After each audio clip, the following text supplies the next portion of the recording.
সকালটা শুরু হয়েছিল আবার বৃষ্টি দিয়ে। এই শীতে কার কার বৃষ্টি ভালো লাগে আর কার কার ভালো লাগে না অবশ্যই কমেন্টে জানাবে।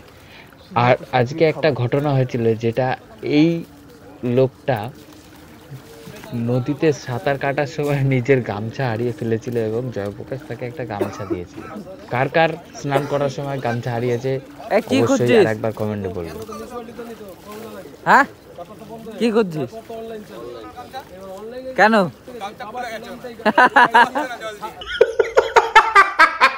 বহুদিন হয়ে গেছিল রাইডিং ব্লগ করিনি, আজকে ভাবছিলাম করব। তারপরেও দেখি গাড়িটা বার করার সময় পাংচার হয়ে গেছে, তাই পাম্পার দিয়ে একটু হাওয়া দেওয়ার চেষ্টা করলাম এবং বেরিয়ে পড়লাম বৃষ্টির মধ্যেই ফোনটা নিয়ে একটু রাইডিং ব্লগ করতে। রাস্তার অবস্থা তোমরা দেখতেই পাচ্ছ, এটুকু বৃষ্টিতে এই অবস্থা হয়েছে। জানি না বর্ষাকালে এবার কি হবে কল্যাণী রোডের।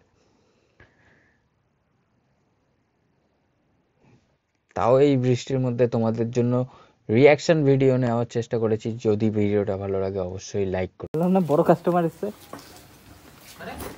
পাংচার হয়ে গেছে। তারপর চলে গেছিলাম বন্ধুর গ্যারেজে পাংচার সারাতে, তাই নিজেই হাতে লাগিয়ে দিলাম।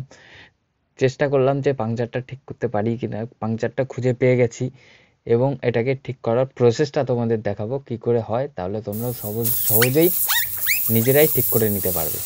ও ফার্স্ট অফ অল যে নিডেলটা হয় ওটা দিয়ে ছিদ্রটাকে বড় করে নিতে হবে, না হলে তোমরা ভইরা দিলাম গাই, ভইরা দিলাম।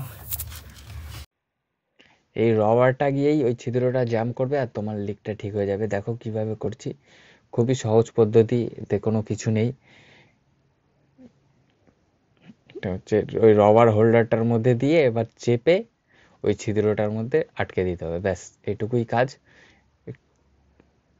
তোমরা সবাই অবশ্যই পারবে। রবারটা পুরো ছিদ্রের মধ্যে টাইট করে দিয়ে দিয়েছি, আর এখন পাংচার হবে না। দেখতেই পাচ্ছ, চেক করলেও এটা যে একটু জল দিয়ে চেক করবো যে হাওয়া বেরাচ্ছে কিনা। হ্যাঁ, কোনো হাওয়া বেরাচ্ছে না, আর তাহলে এটা ঠিক হয়ে গেছে।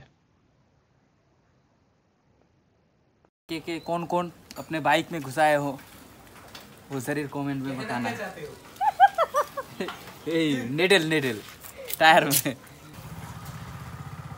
Hello guys, welcome to incredible thoughts. আবার একটা বেকার ভিডিওর সাথে। আজকের ভিডিও এই পর্যন্ত। আবার যদি ভিডিও ভালো লাগে অবশ্যই লাইক, কমেন্ট, শেয়ার, সাবস্ক্রাইব। দেখা হচ্ছে কালকে আবার নতুন একটা ভিডিওর সাথে, নতুন একটা গল্প। চ্যানেলটিকে সাবস্ক্রাইব করবে।